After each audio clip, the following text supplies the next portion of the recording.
कृष्ण कन्हैया लाल की जय। श्री गणेशाय नमः। श्री सद्गुरु चरण कमलेभ्यो नमः। ओम नमो भगवते वासुदेवाय। हरे परमात्मने नमः। अथ सप्तदशोऽध्यायः। अर्जुन उवाचो ये शास्त्रो विधिमुत्सृज्य यजन्ते श्रद्धयान्विताः तेषां निष्ठा तु का कृष्णो सत्त्वमाहो रजस्तमः। आज गीता जी के 17वें अध्याय में हम लोग प्रवेश कर रहे हैं और 17वां अध्याय गीता जी का, वैसे तो देखिए गीता जी के एक एक श्लोक जो है वो वेद वेदांत का सार है, लेकिन 17वां अध्याय श्रद्धा त्रय योग है। इसमें श्रद्धा का वर्णन है। हम लोग कहते हैं ना, श्रद्धा भक्ति से भगवान की पूजा आराधना करिए, तो श्रद्धा क्या है, उस श्रद्धा का वर्णन 17वें अध्याय में।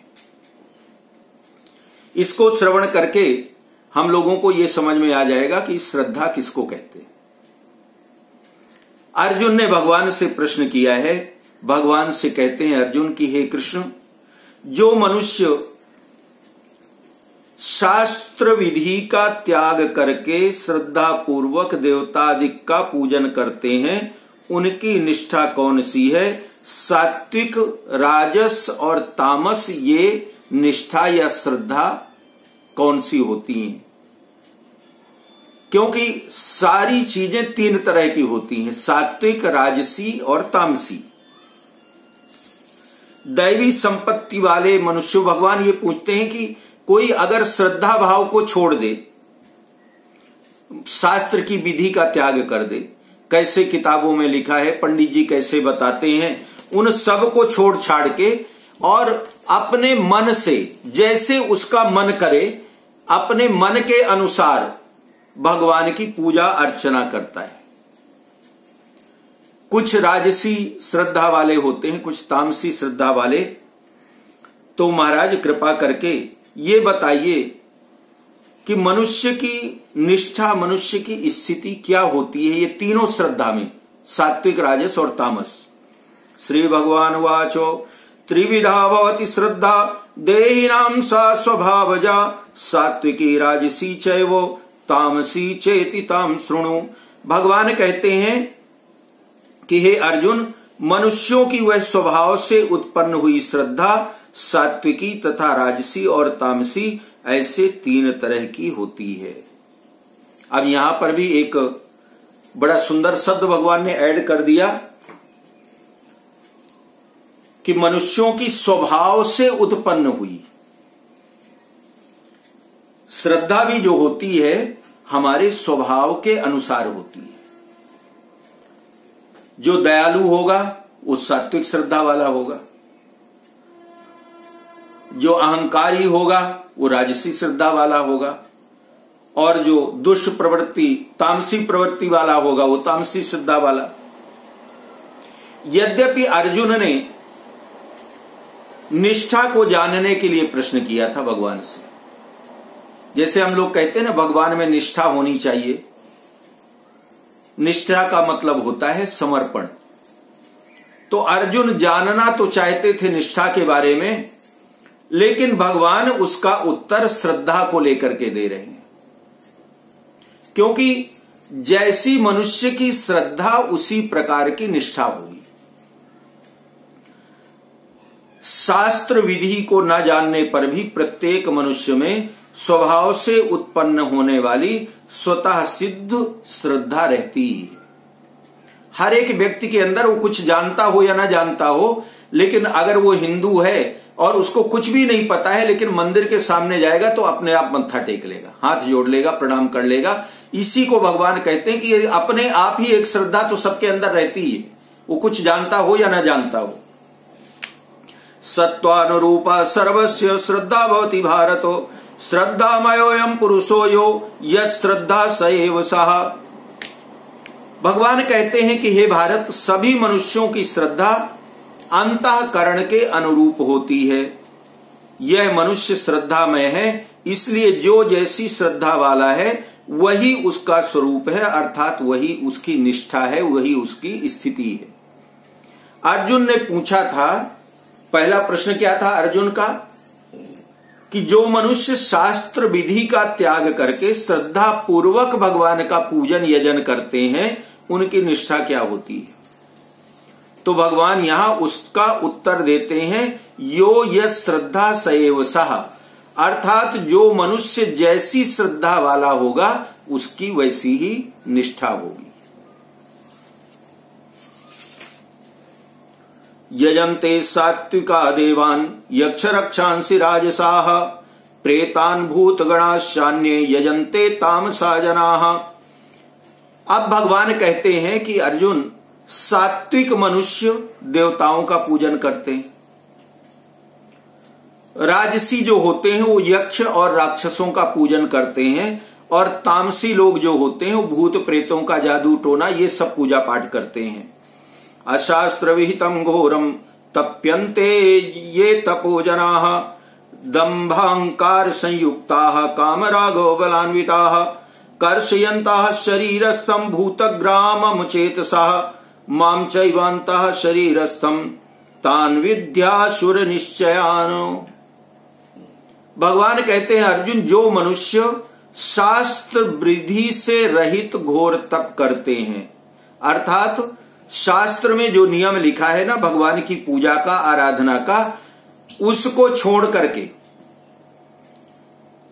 और शास्त्र के विपरीत जाकर के लेकिन घोर बड़ी तपस्या करते हैं, जो दंभ और अहंकार से अच्छी तरह भरे हुए हैं, जो भोग पदार्थ आसक्ति हठ से युक्त हैं, जो शरीर में स्थित पांच भूतों को अर्थात पंच भौतिक शरीर को तथा अंतःकरण में स्थित मुझ परमात्मा को भी कृश करने वाले हैं, उन अज्ञानियों को तू आसुर निष्ठा वाले, आसुरी संपत्ति वाले समझ। अब यहां भगवान क्या कहते हैं, इसका भावार्थ ये है, व्याख्या ये है कि जो शास्त्र विधि को न जानने के कारण उसका अज्ञता पूर्वक त्याग करते हैं, लेकिन अपने इष्ट तथा उसके पूजन में श्रद्धा रखते हैं। भगवान कहते हैं कि जो शास्त्र विधि को नहीं जानते, तो जब जानते ही नहीं तो कोई बात ही नहीं, लेकिन अपने जो इष्ट हैं, जिन भगवान को भी वो जिस रूप में भगवान को मानते हैं, उनके ऊपर पूरी श्रद्धा रखते हैं और पूरी श्रद्धा भाव से उनकी पूजा और अर्चना करते हैं।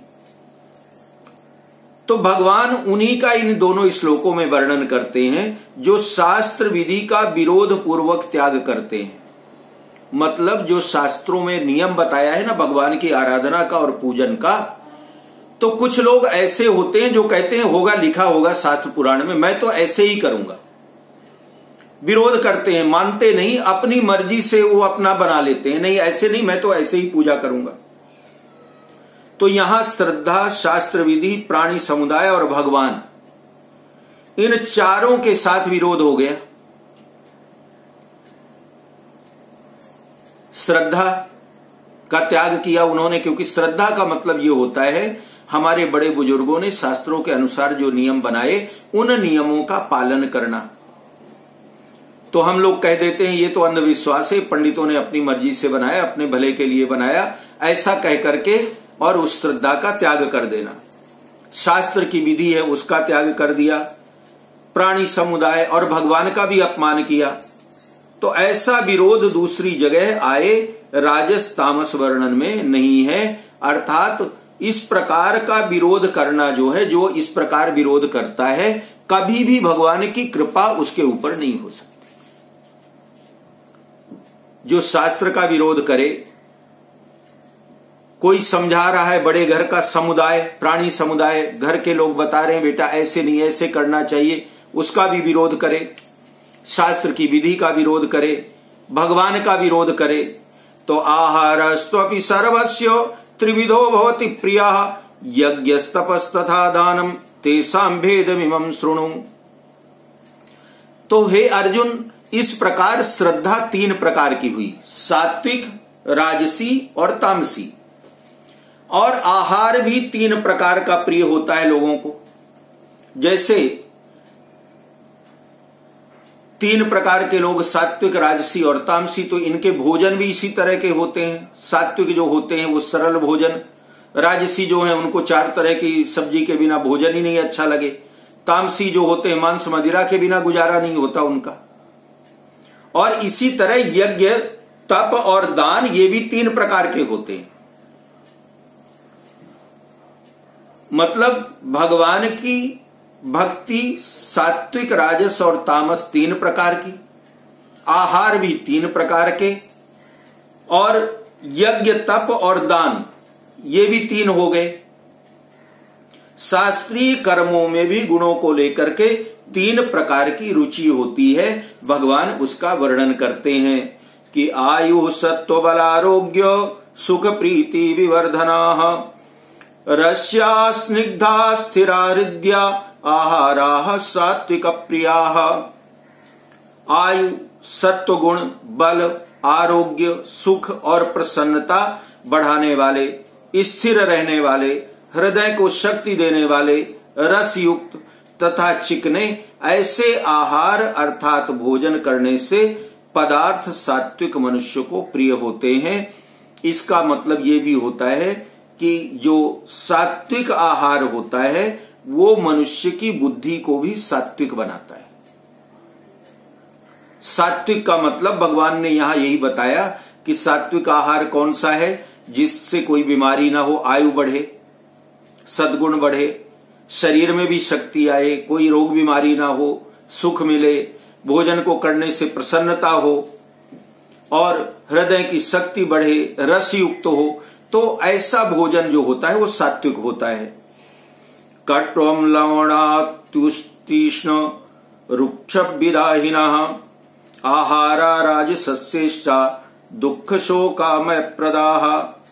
कट्व, अम्ल, लवण, अत्युष्ण, तीक्ष्ण, रुक्ष विदाहिनः आहारा राजसस्येष्टा दुख शोकामय प्रदाः। अति कड़वा, तीखा, खट्टा, नमकीन, गरम, रूखा, ये सारे भोजन जो होते हैं राजस मनुष्य को प्रिय होते हैं और ये भोजन दुख, शोक और रोगों को देने वाले माने जाते हैं। यातयामं गतरसम पूति पर्युषितम चयतो उच्छिष्टमपि चामेध्यम भोजनम तामस प्रियम। जो भोजन सड़ा हुआ मतलब जैसे आजकल होता है ना, फ्रिज में रख दिया, 2 दिन रखा है, 3 दिन रखा है, गर्म करके खा लो। कितने लोगों के घरों में तो मैंने देखा है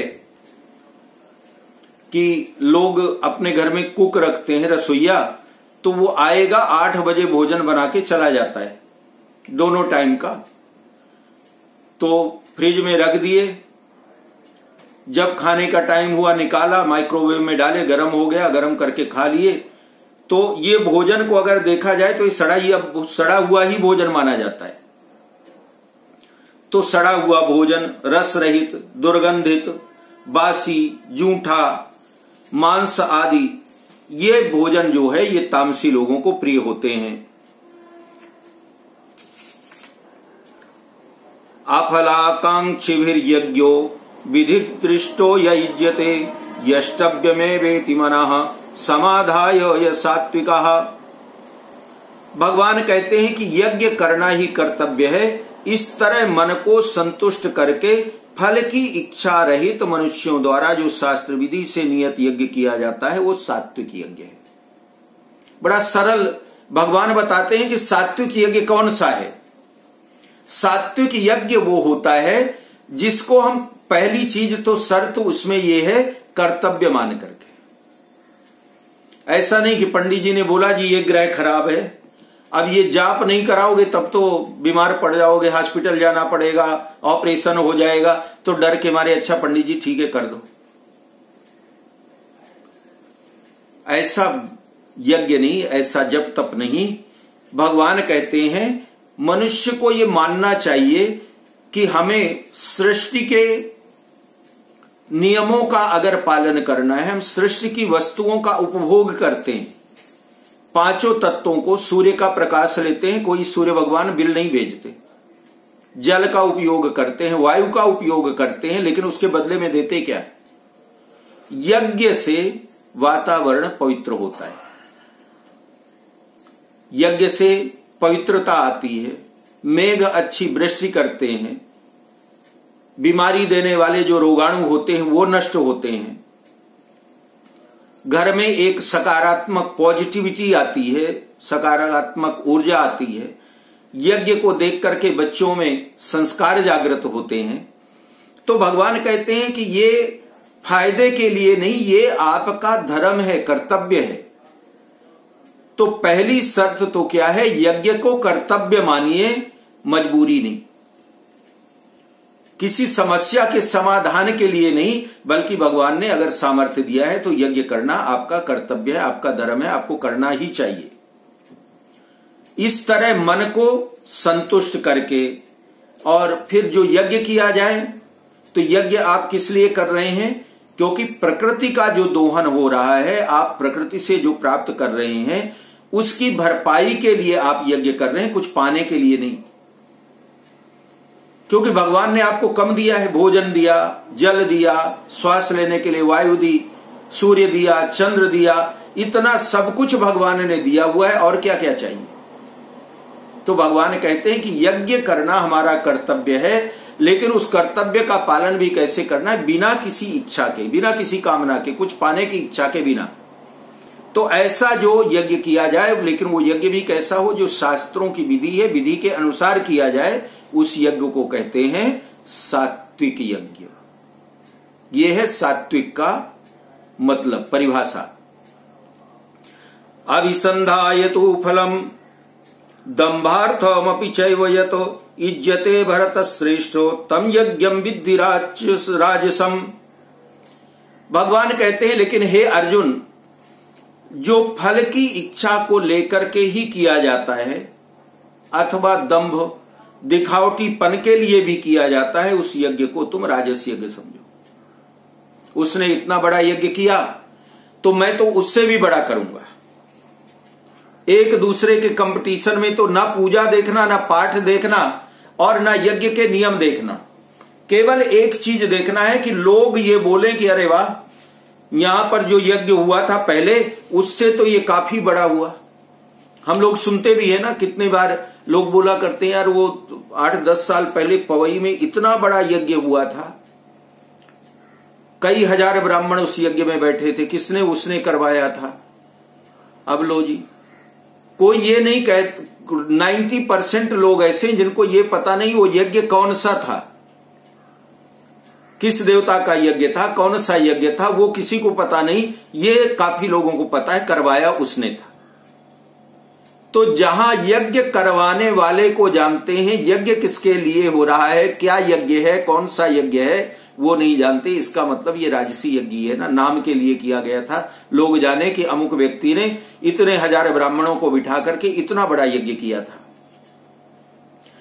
विधिहीनम अशिष्टान्नम मंत्रहीनम अदक्षिणम श्रद्धा विरहितम यज्ञम तामसम परिचक्षते। शास्त्र विधि से हीन। देखिए, आप लोग एक चीज और सुन लीजिए, गीता जी में बड़ी सुंदर लिखी है और आप लोगों को जरूर सुनना चाहिए। पहले देखिए हमारे बड़े बुजुर्गों की परंपरा क्या होती थी कि जब कभी भी आपके घर में कोई पूजा पाठ हो, छोटी सी भी कोई पूजा हो, और ब्राह्मण जब पूजा कराने आते थे तो उनको दक्षिणा के साथ में सीधा दिया जाता था। अनाज देते थे ना, कुछ आटा चावल ये देते थे, या तो फल दें या तो वस्त्र दें, केवल दक्षिणा भर अकेले नहीं दी जाती। अकेले अगर दक्षिणा दी जाती है तो उस दक्षिणा का पूर्ण फल नहीं मिलता। इसीलिए कोई भी यज्ञ पूजा पाठ कराएं तो पंडित जी को खाली लिफाफा नहीं पकड़ा दें, उसके साथ में भले एक फल ही क्यों ना दें, लेकिन साथ में कुछ ना कुछ जरूर देना चाहिए। तो यहां लिखा हुआ है कि यज्ञ जो होता है वो तामसी यज्ञ कौन सा है? जो शास्त्र की विधि से हीन, शास्त्रों में जो विधि है उससे कोई लेना देना नहीं, अपने ढंग से करवाना है, ऐसे कर दो पंडित जी। दूसरा, अन्नादिक दान से रहित, जिसमें दक्षिणा के साथ कोई और दान ना किया जाए, वो भी तामसी यज्ञ है। बिना मंत्रों के, बिना दक्षिणा के, बिना श्रद्धा के जो यज्ञ किया जाए वो तामस यज्ञ होता है। इन यज्ञों में कर्ता, ज्ञान, क्रिया, धृति, बुद्धि, संग, शास्त्र, खान पान आदि यदि सात्विक होंगे तो वह यज्ञ सात्विक हो जाएगा। कितनी चीजें सात्विक होनी चाहिए? यज्ञ जब, जिसको हम लोग सात्विक यज्ञ कहते हैं, सात्विक यज्ञ का नियम क्या है? यज्ञ करने वाला जो है उसके अंदर अहंकार ना हो कि मैं यज्ञ कर रहा हूं। दूसरी चीज, यज्ञ करने वाले को यह ज्ञान हो कि मैं यज्ञ किस निमित्त कर रहा हूं और यज्ञ का नियम क्या है। जो यज्ञ का नियम है उसके नियम को पालन करना, बुद्धि अच्छी रखे, अच्छी संगत रखें, शास्त्र का ज्ञान रखें, पवित्र खान पान हो, और यदि राजस होंगे तो वो यज्ञ राजस हो जाएगा और तामस होंगे तो तामस हो जाएगा। अर्थात खान पान का सबसे विशेष महत्व होते हैं। जैसा होवे अन्न वैसा रहे मन। जैसा अन्न हम खाएंगे वैसे ही हमारा मन होता है। देवद्विज गुरु प्राज्ञ पूजनम शौचमार्जवम ब्रह्मचर्य अहिंसाम च शारीरम तप उच्यते। देवता, ब्राह्मण, गुरुजन और जीवन मुक्त महापुरुष का, जीवन मुक्त महापुरुष किसको कहते हैं? जिन्होंने घर गृहस्थी का परित्याग कर दिया है और जिनको संसार के किसी भोग की जरूरत, जिंदा है लेकिन उसके बाद भी मुक्त, जैसे संसार की किसी वस्तु की कोई कामना नहीं, कोई इच्छा नहीं, बिना कामना इच्छा वाले जो है उनको कहते हैं जीवन मुक्त। ऐसे जीवन मुक्त महापुरुष अगर यज्ञ में आए तो उनका यथा योग्य पूजन करना चाहिए। यज्ञ करने वाले को शुद्धि रखना चाहिए, शरीर शुद्ध रहे, वस्त्र शुद्ध रहे, मन सरल हो, अहंकार ना हो, किसी की निंदा बुराई चुगली ना करें, मन वाणी कर्म का, तन मन का ब्रह्मचर्य पालन करें, किसी जीव की हिंसा ना करें। ये शरीर संबंधी तप कहा गया है। ये तप जब करते हैं तब यज्ञ सात्विक होता है। अब देखिए, शारीरिक तप में त्याग सबसे आवश्यक है। जैसे अब ये त्याग का मतलब क्या है,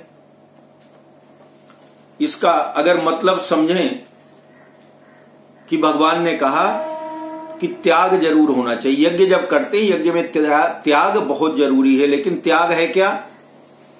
जब पूजन करने बैठे तो उसमें अपने बड़प्पन के भाव का त्याग हो।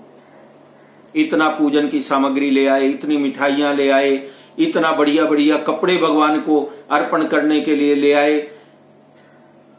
तो आप ले आए, भगवान ने आपको दिया है अच्छी अच्छी चीजें, पूजा में उत्तम से उत्तम वस्तु लाना चाहिए। लेकिन उन वस्तुओं का अहंकार ना हो कि मैं इतनी अच्छी अच्छी चीजें भगवान की पूजा के लिए लाया हूं। तो भगवान कहते हैं एक त्याग ये भी है कि पूजन में अपने बड़प्पन के भाव का त्याग होना चाहिए। दूसरा त्याग, शुद्धि में आलस्य और प्रमाद का त्याग। स्नान करना, शुद्ध वस्त्र पहनना, अगर मान लीजिए कि वॉशरूम वगैरह गए तो हाथ पैर धो करके पवित्र होकर के आए, तो ये भी एक तरह का त्याग है। आलस्य ना करें, शरीर की शुद्धि बनाए रखें, तो ये कहलाता है शरीर की शुद्धि करना। और ये भी प्रमाद का त्याग, आलस्य ना रखें। सरलता रखने में अभिमान का त्याग। जो भी आपके ब्राह्मण हैं, काम करने वाले लोग हैं, ब्राह्मण के अतिरिक्त और भी लोग होते हैं आपके घर में, उन सब के सामने आपके अंदर अभिमान ना हो। अभिमान का त्याग कर दीजिए। देखिए, ये नियम का किस लिए है? आप लोग पूजा कराएंगे, जप कराएंगे और साथ में पता नहीं पंडित लोग जप करते हैं कि नहीं करते। इसलिए ऐसा है, हम अपने सामने कराएंगे पंडित जी। मंदिर में पंडित जी करते हैं कि नहीं करते? अब आप अपने सामने कराओगे तो वो गोमुखी के अंदर हाथ डाल करके और जप कर रहे हैं, तो जप कर रहे हैं कि आपको गाली दे रहे हैं, आपको क्या पता। अपने सामने बिठा के भी कराओगे तो आपको क्या देखने को मिलेगा। तो उस ब्राह्मण को अगर जप करना है तो आपके घर में भी करेगा, मंदिर में भी करेगा, और नहीं करना है तो आपके सामने बैठ करके भी नहीं करेगा। क्योंकि हमारा जन्म कहां से हुआ है? श्रद्धा और विश्वास से। एक दिन गीता के भाव में आया था कि जैसे विश्वास किसको कहते हैं? जैसे एक संतान अपनी मां के कहने पर यह मान लेती है कि हां ये पिता मेरा है। उसने पिता को देखा नहीं फिर भी वो मान लेता है, इसी को कहते हैं विश्वास। जब तक इस तरह का विश्वास नहीं होगा तब तक कोई यज्ञ आपका सिद्ध नहीं होगा। तो अभिमान का त्याग हो। ब्रह्मचर्य का मतलब होता है विषय सुख का त्याग। इतनी देर भोजन चाहिए, इतनी देर चाय चाहिए। अब पूजा में आप बैठ गए, आपका चाय का टाइम हो गया तो बोलेंगे पंडित जी 5 मिनट का ब्रेक दीजिए, चाय पीना है। भगवान कहते हैं अर्जुन अगर यज्ञ कर रहे हो ना, सात्विक यज्ञ, तो विषयों का भी त्याग कर दो। चाय उस दिन 2 घंटे बाद पी लेना जब पूजा हो जाएगी, बीच में मत उठो, बीच में अपने को अशुद्ध मत करो। इसको कहते हैं ब्रह्मचर्य, विषय का त्याग। अहिंसा में अपने सुख के भाव का त्याग, किसी का बुरा नहीं करना, किसी का अपमान नहीं करना, अपने सुख के भाव का त्याग। अर्थात किसी ने आपको अगर बुरा बोल भी दिया तो आप उस बुरे को श्रवण कर लीजिए और उसका प्रतिकार मत करिए, बदला मत करिए। ये होता है अहिंसा के भाव का त्याग। इस प्रकार का त्याग जो है, इससे शारीरिक तप भी होता है। जो हम लोग यज्ञ करते हैं उस यज्ञ में सबसे आवश्यक है शारीरिक तप, और ये शारीरिक तप है ये त्याग। अनुद्वेग कर्म वाक्यम सत्यम प्रीहितम च यतो स्वाध्यायाभ्यसनम चैव वाङ्मयम तप उच्यते। जो कि किसी को उद्विग्न, बेचैन करने वाला ना हो, सत्य और हितकारक वचन निकले। सही तो बोलिए लेकिन कड़वा सच ना हो, हितकारक हो, मीठा बना करके थोड़ी बोलिए। स्वाध्याय और अभ्यास, ये सब वाणी के तप कहे जाते हैं। अर्थात किसी को बुरा लगे ऐसा वचन नहीं बोलना, भगवान के पुराण शास्त्रों का स्वाध्याय करना, नाम आदि का जप करना, ये वाणी संबंधी तप कहे जाते हैं। इनको वाणी का तप कहते हैं। जो हम लोग सुनते हैं ना तप करो, तो तप का मतलब पहले जो हमने वर्णन किया वो था यज्ञ, जिसको यज्ञ तप कहते हैं। अब ये था शरीर का तप, और मनः प्रसाद सौम्यत्वम मौनमात्मो विनिग्रह भाव संशुद्धिरित्येतत् तपो मानसमुच्यते। अब मन का तप, मन की प्रसन्नता।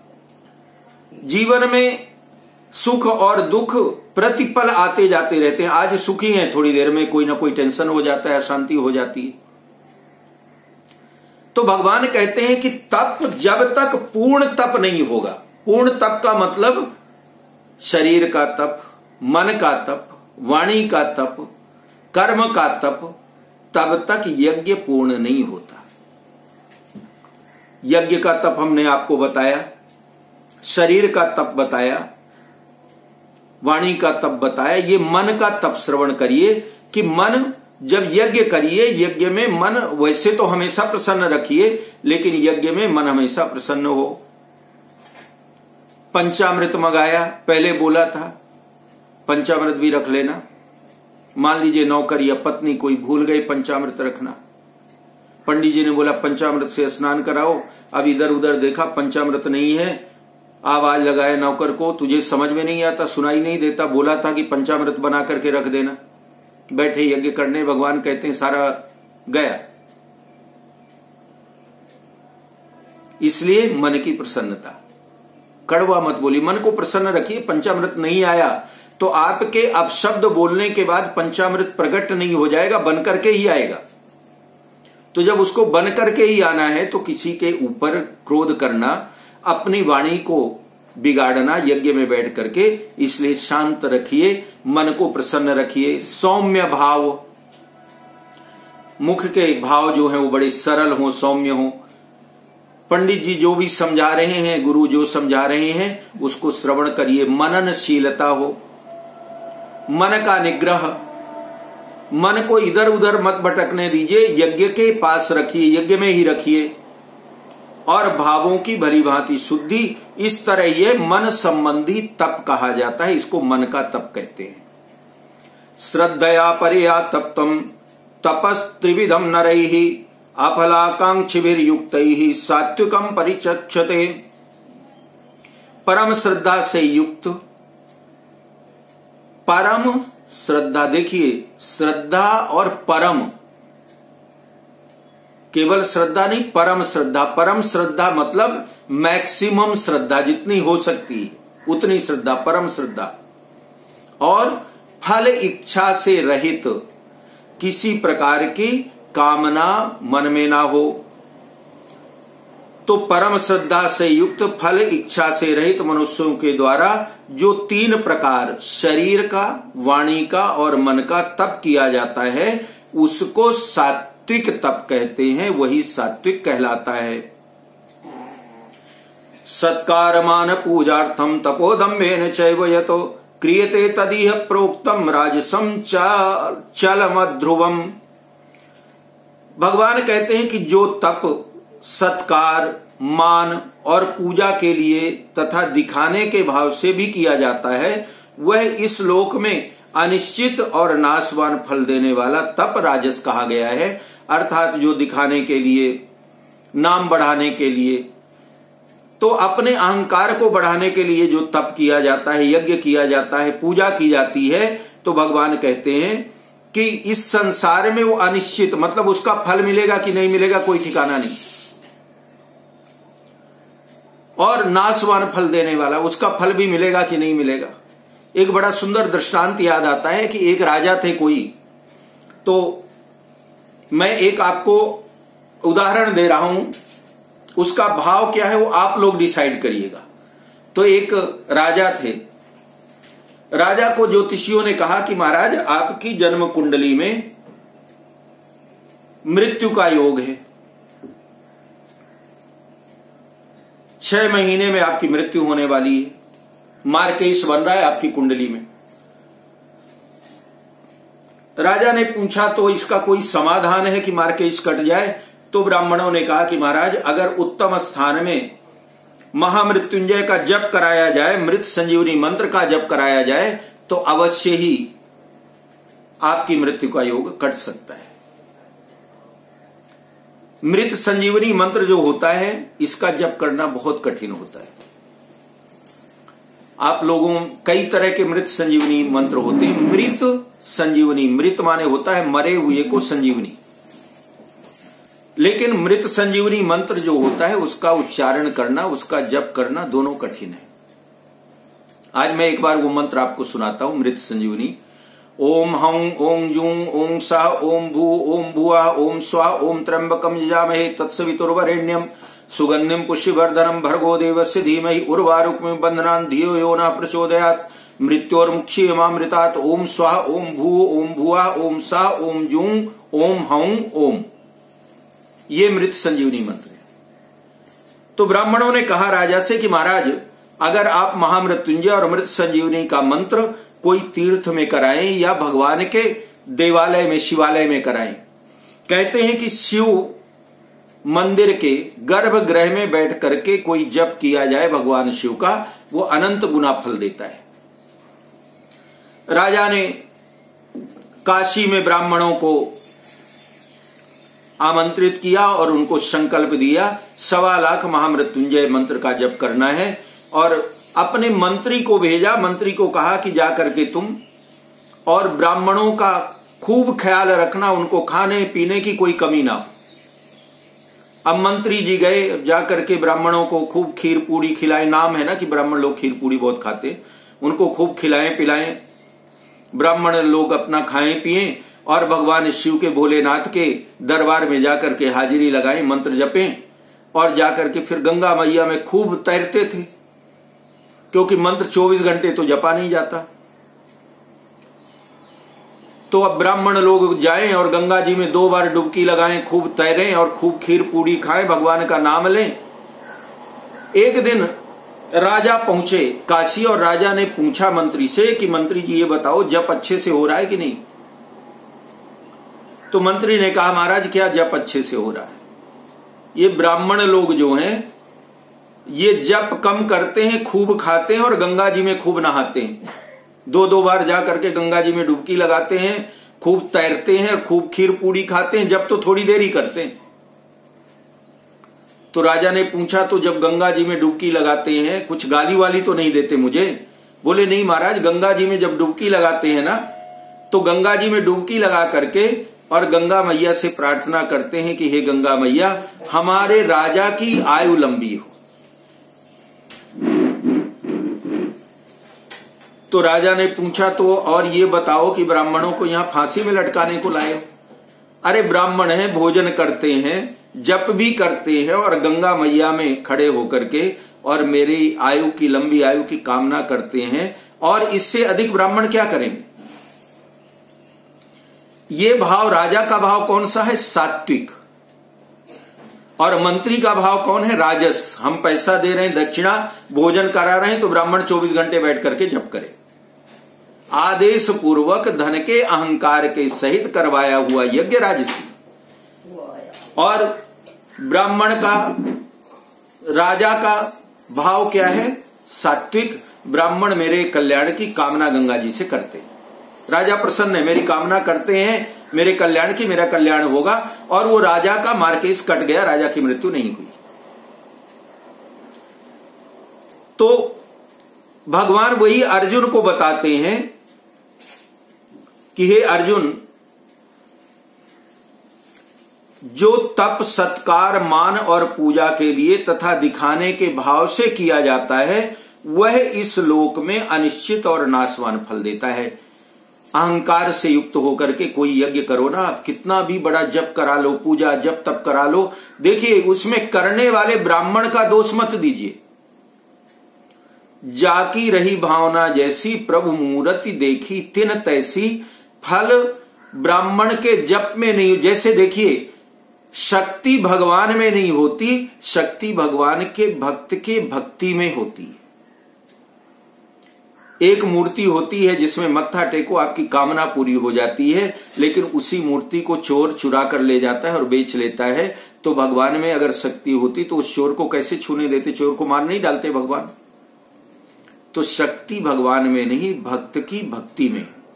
इसी प्रकार से भगवान कहते हैं कि यज्ञ जो होते हैं, यज्ञ में ब्राह्मण का प्रभाव नहीं है। ब्राह्मण का तो कर्म है यज्ञ करवाना, आप किस भाव से उस यज्ञ को कर रहे हैं वो आपके ऊपर है। तो यज्ञ का फल यज्ञकर्ता के भाव के ऊपर होता है।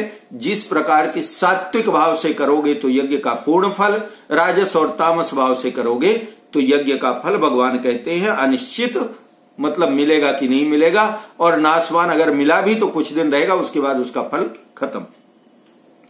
गूढ़ग्राहेणात्मनो यत् पीडया क्रियते तपः परस्योत्साधनार्थं वा तत्तामो समुदाहृतमो। भगवान कहते हैं कि जो तप मूढ़ता पूर्वक हठ से अपने को पीड़ा दे करके अथवा दूसरों को कष्ट देने के लिए किया जाता है वह तामस कहा गया है। अब ये देखिए, ये एक हमारी गीता में इतना सुंदर वैष्णवों के लिए पता है कहा गया है कि वैष्णवों को कभी भी अपने शरीर को कष्ट देकर के कोई साधना नहीं करनी चाहिए, क्योंकि ये शरीर साधन है। अगर शरीर ना हो तो भगवत प्राप्ति नहीं हो सकती, ना तप हो सकता, ना जप हो सकता, ना यज्ञ हो सकता। तो ये शरीर साधन है। तो यही भगवान कह रहे हैं अर्जुन से कि मूढ़ता पूर्वक हठ से अपने को पीड़ा दे करके। अब कितने लोगों को हमने देखा है, पंडित जी 16 सोमवार है मेरा, तो आज सोमवार का व्रत, अगले दिन आज मंगलवार है, तीसरे दिन बुधवार को पता चला प्रदोष है, पंडित जी आज प्रदोष है। उठा नहीं जा रहा, चला नहीं जा रहा, क्या है, 3 लगातार व्रत हो गए। भगवान वही तो मना कर रहे हैं। ये क्या होता है, मूढ़ता पूर्वक हठ से अपने को पीड़ा दे करके और दूसरों को कष्ट देने के लिए। अब घर में मान लीजिए पति पत्नी है, बच्चे हैं 2, अब पत्नी के लगातार 3 व्रत आ गए तो किचन में जाकर के भोजन भी नहीं बनाना, बच्चे भूखे इधर उधर रो रहे हैं, नमकीन चबा रहे हैं, बिस्किट खा रहे हैं, पति बेचारा भूखा प्यासा काम में जा रहा है, काम से थका हुआ है तो घर का काम करे क्योंकि पत्नी का व्रत है, उनसे चला नहीं जा रहा, किया नहीं जा रहा। इसको क्या कहते हैं, मूढ़ता पूर्वक किया हुआ हठ से व्रत। ऐसे व्रत का कोई लाभ नहीं है। तो जो तप मूढ़ता पूर्वक हठ से अपने को पीड़ा दे करके अथवा दूसरों को कष्ट देने के लिए किया जाता है, मारण प्रयोग, वशीकरण प्रयोग, कोई ऐसा व्रत उपवास की उसका बुरा हो जाए। हमारे वैष्णव संप्रदाय में किसी को का बुरा हो ऐसा कोई यज्ञ जप तप का विधान ही नहीं। अगर आप किसी का अच्छा नहीं कर सकते तो बुरा कभी मन में भाव भी नहीं लाना चाहिए। दातव्यमिति यद दानम दीयते नोपकारिणे देशे काले च पात्रे च तद्दानम सात्विकम स्मृतम। अब यहां पर एक चीज और बड़ी सुंदर हम लोगों के काम की, पंडितों के, दान देना कर्तव्य है। ऐसे भाव से जो दान देश तथा काल और पात्र के प्राप्त होने पर अनुपकारी को, अनुपकारी का मतलब होता है निष्काम भाव से, बिना किसी कामना के दिया जाता है, वो दान सात्विक कहा गया है। अब इसकी व्याख्या क्या है कि सात्विक दान जो होता है, सात्विक दान को त्याग कहा गया है। सात्विक दान त्याग है। यह वह दान नहीं है जिसके लिए कहा गया है 1 गुना दान 1000 गुना पुण्य। सात्विक त्याग जो कहा गया है, अर्थात सात्विक दान जो है वो 1 रुपए का दान करिए तो 1000 रुपए के बराबर पुण्य प्राप्त होता है अगर सात्विक दान किया जाए। सात्विक दान का मतलब क्या है? सात्विक दान का मतलब है गीता के अनुसार दूसरे के हित के लिए कर्म करना यज्ञ कहलाता है। सदा प्रसन्न, देखिए बड़ा सुंदर, कितना सुंदर भाव है गीता जी का। 16 अध्याय जो आप लोगों ने श्रवण किया, उन 16 अध्याय में यज्ञ कितना सुंदर निचोड़ भगवान बताते हैं कि दूसरों के हित के लिए, अपने बिना किसी प्राप्ति की इच्छा की, अपने लिए कुछ नहीं चाहिए, केवल दूसरे के हित के लिए कर्म करना यज्ञ है। उसी को यज्ञ कहते हैं, सबसे बड़ा यज्ञ। हवन कुंड जला करके उसमें आहुति देने भर को यज्ञ नहीं कहते हैं, दूसरे के हित के लिए कर्म करना यज्ञ है। सदा प्रसन्न रहना, सुख आए दुख आए, विपत्ति आए आपत्ति आए, हमेशा मन प्रसन्न रखना, उसको कहते हैं तप। और जिसको आप कुछ दान दे रहे हैं, उस दान को अपना नहीं, ऐसा मानिए कि ये उसका था इसलिए आप उसको दे रहे हैं। समझ में आया? उसी का मान करके उसको देना, ये पवित्र दान है। मतलब उस दान में ये भावना है कि मैं इतना दान कर रहा हूं, उसी का मान करके उसी को दे देना, ये दान है। स्वार्थ बुद्धि पूर्वक अपने लिए यज्ञ तप दान ये जो किए जाते हैं, ये आसुरी अथवा राक्षसी स्वभाव है, जो अपने कल्याण के लिए पहले से एडवांस में सोच लें कि आज ग्रहण था, ग्रहण के बाद में ये दान कर दें तो हमारी राशि में जो दोष है ग्रहण का वो निकल जाएगा, इसलिए दान कर रहे हैं। ये राजसी दान कहलाता है। यत्तु प्रत्युपकारार्थम फलमुद्दिश्य वा पुनः दीयते चा परिक्लिष्टम तद्दानम राजसंस्मृतम। लेकिन जो दान क्लेश पूर्वक और प्रत्युपकार के लिए अथवा फल प्राप्ति का उद्देश्य बना करके फिर दिया जाता है, वह दान राजस कहलाता है। जो दान क्लेश पूर्वक, क्लेश पूर्वक का मतलब आप मान लीजिए कि कोई गरीब आया और उसको आप दे रहे हैं कि 500 रुपए दे रहे हैं कि भाई कपड़ा खरीद लेना। अब आपकी पत्नी ने मना कर दिया, नहीं हमारे पास नहीं है इतना देने के लिए, 100 रुपया दे दो। अब घर में कोई मना कर रहा है, फिर भी जबरदस्ती आपने 500 रुपए उसको दे दिया, तो उससे क्या हुआ, आपकी पत्नी जो मना कर रही थी उसको क्लेश हुआ, दुख हुआ, तो भी आपने उसका कहना नहीं माना, 2 दिन आपसे बात नहीं करेगी, नाराज हो जाएगी। अथवा दान इसलिए दिया जा रहा है कि मैं दान दूंगा तो जाकर के बिल्डिंग में नीचे अड़ोस पड़ोस में सबको बताएगा कि अरे वो सेठ जी ने तो मुझे इतना दिया है, तो मेरा नाम होगा, लोग बोलेंगे अरे ये सेठ तो बड़े दानी है। तो भगवान कहते हैं इस प्रकार का दिया हुआ दान जो होता है वो राजस दान है। आदेश काले यद दानम अपात्रेभ्यश्च दीयते असत्कृतमवज्ञातम तत्तामोसमुदावृतम। अब एक और बड़ी सुंदर बात, जो दान बिना सत्कार के तथा अवज्ञा पूर्वक, बिना प्रेम से, ऐसे ही कोई आया तो उसने 4 बार मांगा तो आपने फेंक करके ऐसे, अच्छा ले भाई चल जा, इसको बोलते हैं बिना सत्कार के, अवज्ञा पूर्वक और अयोग्य देश और काल में कुपात्र को जिया जाता है, वह दान तामस कहा जाता है। अब ये लाइन बड़े ध्यान से सुन लीजिए कि दान किसको देना चाहिए, कुपात्र को नहीं, सुपात्र को। अब सुपात्र का मतलब पंडित जी नहीं होता है, सुपात्र का मतलब होता है दान की वस्तु और दान किसको दिया जा रहा है, दोनों का हमेशा ध्यान रखना चाहिए। जैसे हम लोग बताएंगे शनि खराब है, शनि का दान कर दो। कितने लोगों को देखा है कैसे दान करते हैं, एक छोटा सा काला कपड़ा ले लेंगे, उसमें थोड़ा सा काला तिल बांध दिए, एक लोहे की कटोरी, 2 चम्मच उसमें तेल सरसों का, एक सिक्का डाले और वो जो दान लेने वाले हैं उसको पकड़ा दिए।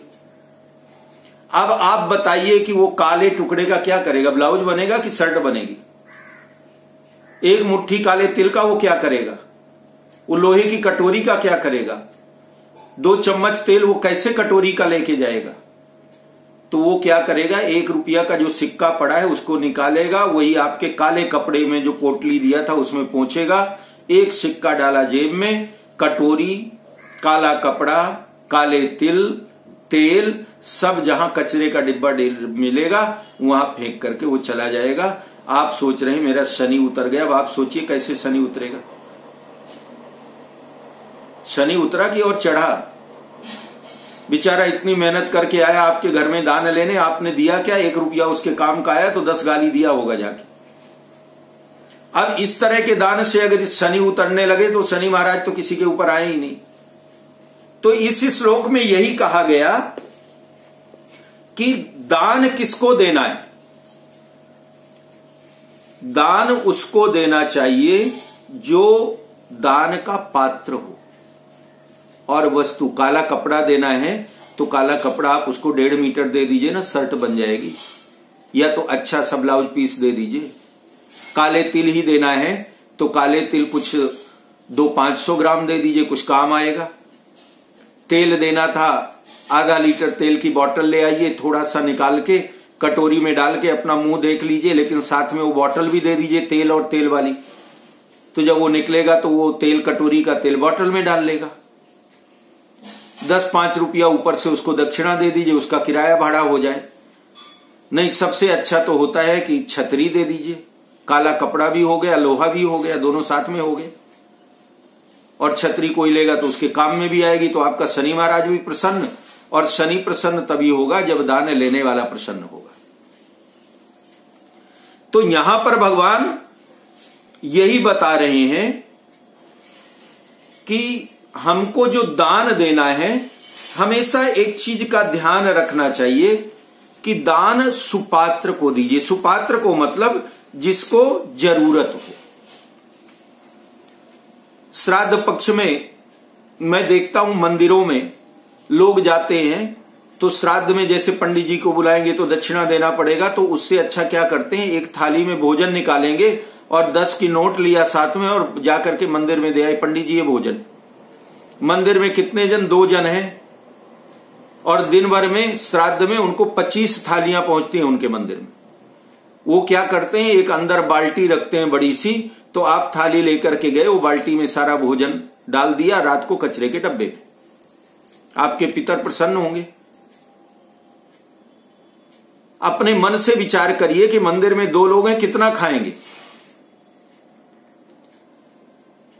तो श्राद्ध में अगर भोजन कराना है तो ऐसे ब्राह्मण को बुलाइए जो भोजन प्रसन्नता पूर्वक भोजन करे, और साथ में उनको दक्षिणा भी अपनी हैसियत के अनुसार दीजिए। वस्त्र का दान देना है उसको दीजिए जिसको जरूरत है। लेकिन पंडितों को देने के लिए जब कपड़ा खरीदने जाएंगे तो दुकान वाले के पास भी स्पेशल होता है।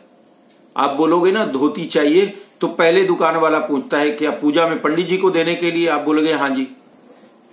वो पंडित ब्रांड स्पेशल होता है जिसमें धूल भी नहीं छने, पहनना तो छोड़ दीजिए, और बढ़िया पैकिंग में निकाल के। अगर आपने बोला ना अच्छी वाली देना, तो आपको तो पता नहीं धोती कौन सी अच्छी है, तो वो जो घटिया वाली सड़ी गली उनके, क्योंकि एक चीज की और विशेषता है, आप पंडित जी को दोगे तो अगर वो 4 टुकड़े फटी हुई भी है तो पंडित जी तो आपको वापस करने नहीं आएंगे ना कि आपने फटी धोती दिया है, तो दुकान वाले को पता है।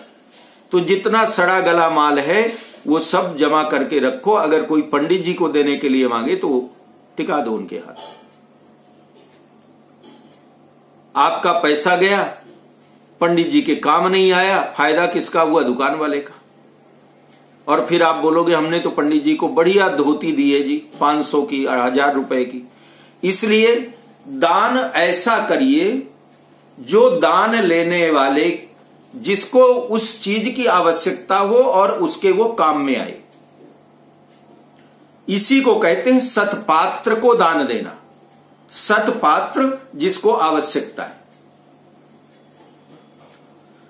गीता में जहां कहीं सात्विक, राजस और तामस वेद किया गया है, वहां जो सात्विक विभाग है उसको ग्रहण करना चाहिए। सात्विक को ग्रहण करिए, राजस और तामस को छोड़ दीजिए, क्योंकि राजस और तामस जो है मुक्ति नहीं, वो बंधन देता है, और सतगुण जो है वो मुक्ति प्रदान करता है। ओम तत्सदिति निर्देशो ब्रह्मणस्त्रिविधा स्मृताः ब्राह्मणास्तेन वेदाश्च यज्ञाश्च विहिता पुराः। ओम तत् सत, इन 3 प्रकार के नामों से जिस परमात्मा का निर्देश संकेत किया गया है, उसी परमात्मा से सृष्टि के आदि में वेदों तथा ब्राह्मणों और यज्ञों की रचना हुई है। ब्राह्मण, वेद और यज्ञ, ये 3 कब पैदा हुए? ओम तत् सत। ये ओम तत् सत, ये तीनों परमात्मा का संकेत है, परमात्मा का स्वरूप है, परमात्मा का नाम है। और सबसे पहले परमात्मा ने जब सृष्टि की रचना की तो वेद, ब्राह्मण और यज्ञ, इन 3 की रचना भगवान ने की है। तस्मादो मित्युदाहृत्यो यज्ञदानो तपक्रियाः प्रवर्तन्ते विधानोक्ताः सततम ब्रह्मवादिनाम। इसलिए वैदिक सिद्धांतों को मानने वाले पुरुषों की शास्त्र विधि से नियत यज्ञ, दान और तप रूप क्रियाएं सदा ओम इस परमात्मा के नाम का उच्चारण करके ही आरंभ होती हैं। यज्ञ करिए, दान करिए, तप करिए, कुछ भी करिए, अगर आपने ओम बोल करके और उस कर्म को किया है तो वो परमात्मा को समर्पित हो गया। कहने का मतलब ये है कि कोई भी कर्म करिए, भगवान को समर्पित ओम बोल करके उस कर्म को करना चाहिए। तस्मादो मित्युदाहृत्य यज्ञदान तपक्रियाः प्रवर्तन्ते विधानोक्ताः सततम ब्रह्मवादिनाम। इसलिए वैदिक सिद्धांतों को मानने वाले पुरुषों को ओम का उच्चारण करके कोई भी काम शुरू करिए ना, ओम बोल करके करिए, कभी कोई काम आपका अटकेगा नहीं, ये बिल्कुल मान लीजिए। गीता जी में भगवान अपने मुखारविंद से कहते हैं, ओम का उच्चारण करने के बाद यज्ञ दान तप रूप क्रियाएं, तो यज्ञ दान तप क्या है? इस संसार में हम प्रतिदिन यज्ञ ही तो कर रहे हैं। इस गृहस्थ धर्म का पालन ही सबसे बड़ा यज्ञ है। ओम का उच्चारण करके यज्ञ करें। तदित्य नभिसंधाय फलम यज्ञ तप क्रिया दान क्रियाश विविधा क्रियन्ते मोक्ष कांक्षी। तत् नाम से कहे जाने वाले परमात्मा के लिए ही सब कुछ है। तत् माने होता है वह, वह का मतलब होता है शून्य अर्थात निराकार। तत् का मतलब होता है निराकार। तो तत् नाम से कहे जाने वाले परमात्मा के लिए ही सब कुछ है, ऐसा मान करके मुक्ति चाहने वाले मनुष्यों द्वारा फल की इच्छा से रहित होकर के अनेक प्रकार की यज्ञ और तप रूप क्रियाएं तथा दान रूप क्रियाएं की जाती हैं। अर्थात जो भी आप दान जप करते हैं, यज्ञ करते हैं, पूजा करते हैं, तप करते हैं, उसमें आप लोगों ने सुना होगा कई बार पंडित जी लोग कहा करते ओम तत्सत, ओम तत्सत ब्रह्मार्पणमस्तु। सुना है कभी? याद है? ओम तत्सत ब्रह्मार्पणमस्तु। इसका मतलब तत् शब्द कब बोला जाता है? जिसका फल हमको नहीं चाहिए, वो फल भगवान के चरणों में समर्पित है मुक्ति के लिए। इसलिए कोई भी कर्म पूजा पाठ जब करे ना, तो और कुछ बोले चाहे नहीं, इतना जरूर बोल दें ओम तत्सत या ओम तत्। ब्रह्मार्पणमस्तु लंबा हो जाता है, ओम तत्, और या तो ओम तत् सत ब्रह्म अर्पणम अस्तु, या तो हिंदी में बोल दीजिए ओम तत् परमेश्वर को समर्पित है। तत् माने होता है निराकार। निराकार परमेश्वर को गीता जी में तत् कहा गया है। तो तत् नाम बोल करके, ओम बोल करके दान इत्यादि करिए, कोई भी कर्म करिए वो तत् बोल करके करिए। लेकिन अगर मुक्ति के लिए कर रहे हैं तो उसमें तत् बोलिए, और अगर संसारिक भाव से हैं तो ओम बोल करके करिए। सद्भावे साधु भावे चा सदित्ये तत्प्रयुज्यते प्रशस्ते कर्मणि तथा सच्छंदः पार्थ युज्यते। भगवान कहते हैं कि हे अर्जुन, सत ओम तत्, अब ये बचा सत, तीसरा शब्द सत। ऐसा यह परमात्मा का नाम सत्ता मात्र में और श्रेष्ठ भाव में प्रयोग किया जाता है तथा प्रशंसनीय कर्म के साथ सत शब्द जोड़ा जाता है। संसार पहले भी नहीं था, आगे भी नहीं रहेगा, वर्तमान में भी प्रतिक्षण नाश की ओर जा रहा है। समस्त प्राणी पदार्थ मिले हैं और बिछुड़ जाएंगे, यह सभी का अनुभव है। फिर भी संसार में जो होनापन दिखाई दे रहा है वह वास्तव में परमात्मा का है, संसार का नहीं है। सत्तावान ये संसार दिखाई देता है, लेकिन असल में ये परमात्मा का ही है। दैवी संपत्ति जो भी संसार में दिखाई दे रहा है, जो भी हमें प्राप्त है, वो सब कुछ दैवी संपत्ति, दैवी संपत्ति को ही सत कहा जाता है। ये मैंने इतना लंबा इसीलिए पढ़ा है। ओम शब्द जो है, गृहस्थ धर्म में कोई भी कर्म करिए ओम करके करिए। आपके परमात्मा का यज्ञ दान तप रूप क्रियाएं ओम करके करिए, हमेशा आपका वो यज्ञ पूर्ण होगा। तत् बोल करके किया हुआ कर्म मुक्ति के लिए है, परमात्मा को समर्पित है। खास करके तत् शब्द कब बोला जाता है? हम पितरों को जब तर्पण वगैरह करते हैं, जल देते हैं, तब तत् बोलते हैं, क्योंकि वो निराकार ब्रह्म के लिए समर्पित है, परमेश्वर के लिए समर्पित है। कोई पुण्य अगर ऐसा है जिसका फल हमको नहीं चाहिए, उसमें तत् बोल करके भगवान को समर्पित कर देते हैं। लेकिन मुक्ति देने वाले, परमात्म प्राप्ति कराने वाले जितने भी साधन हैं, उन साधनों को सत कहा जाता है। सत माने, पंजाबी लोग तो सत का मतलब जानते ही होंगे। गुरुद्वारे में आप जाइए तो सत शब्द तो बार बार बोला जाता है। सत माने होता है सत्य स्वरूप परमेश्वर। परमात्मा को प्राप्त कराने वाले जितने भी साधन होते हैं ना संसार में, जिससे परमात्मा प्राप्ति हो, ऐसे जितने भी साधन, चाहे वो कथा हो, चाहे जप हो, चाहे तप हो, यज्ञ हो, कुछ भी हो, परमात्म तत्व को प्राप्त करने वाले जितने साधन हैं, उन सभी साधनों को सत कहा जाता है।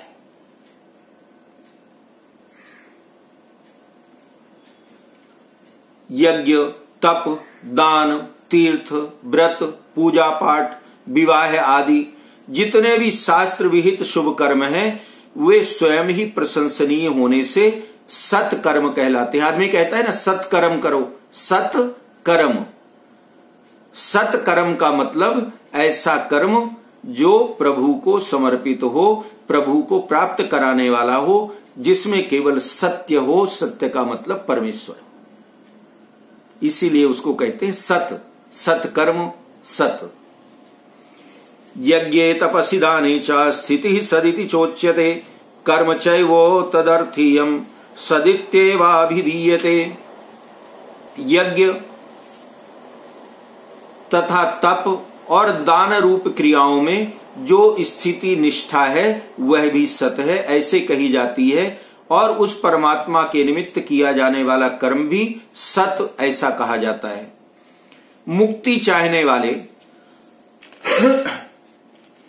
निष्काम भाव से कर्म करते हैं, मोक्षकांक्षी भी। गीता का ये 17वें अध्याय का 25वां श्लोक है, मोक्षकांक्षी भी। और भक्ति चाहने वाले भगवान के लिए कर्म करते हैं। मुक्ति चाहने वाले निष्काम भाव से कर्म करते हैं, मोक्ष चाहने, भक्ति चाहने वाले भगवान के लिए कर्म करते हैं।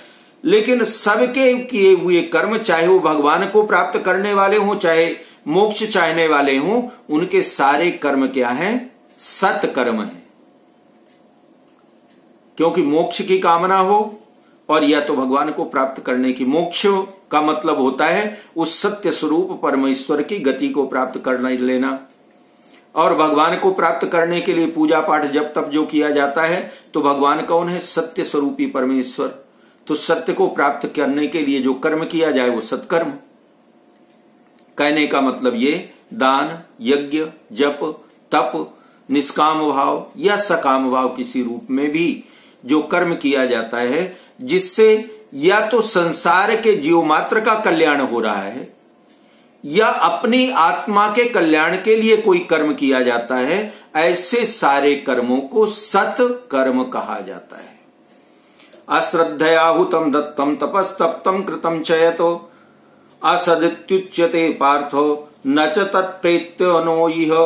भगवान कहते हैं कि हे अर्जुन, अश्रद्धा से किया हुआ हवन, दिया हुआ दान, तपा हुआ तप और जो कुछ भी किया जाए वो सब असत है, ऐसा माना जाता है। उसका फल ना तो यहां मिलता और ना मरने के बाद ही मिलता है।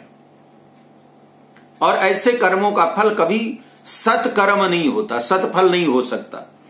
छोटे से छोटा, साधारण से साधारण कर्म भी यदि परमात्मा के उद्देश्य से, ये अंतिम श्लोक का भाव है, बड़े ध्यान से सुनिए।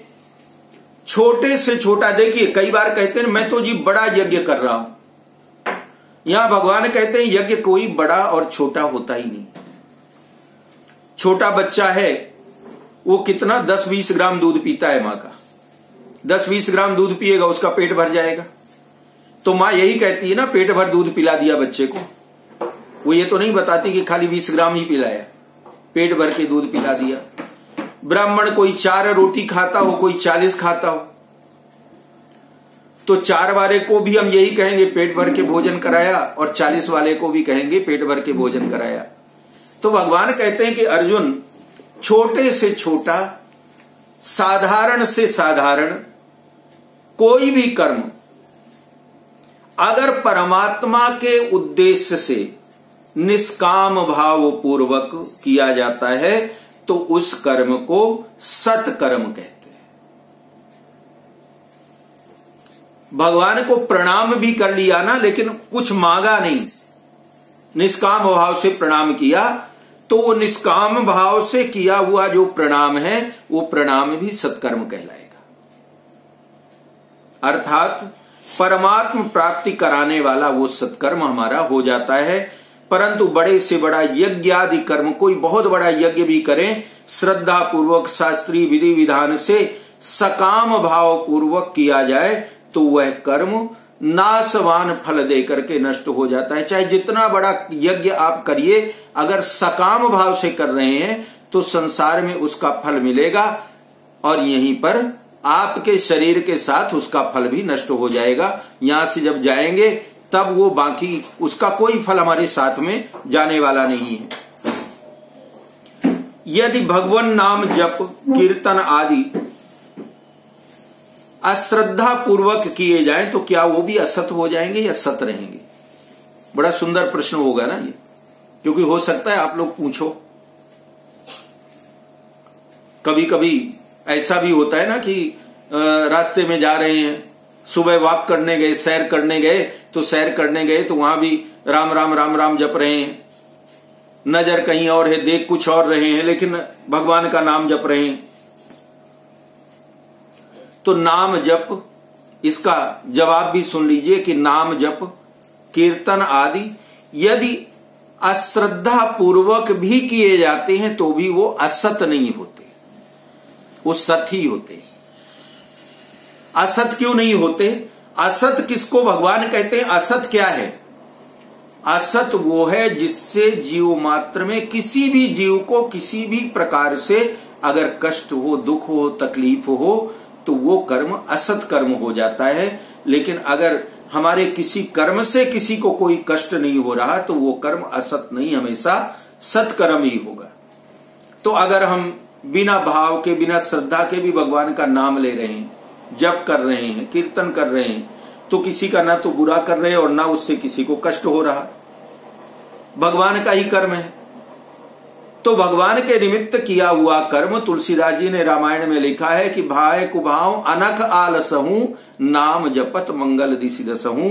तो भगवान कहते हैं कि वो कर्म भगवान से संबंधित है, इसलिए बिना मन के भी किया गया तो भी वो उपासना ही कहलाएगी और वो सत्कर्म ही कहलाएगा। हरि ओम तत्सत्। श्रीमद् भगवद गीता सुमरम विद्यायाम योग शास्त्रे श्री कृष्णार्जुन संवादे श्रद्धा त्रय विभाग योगो नाम सप्तदशोस्तवः सप्तदशोऽध्यायः। बोलिए श्री कृष्ण कन्हैया लाल की जय, गिरिराज धरण की जय।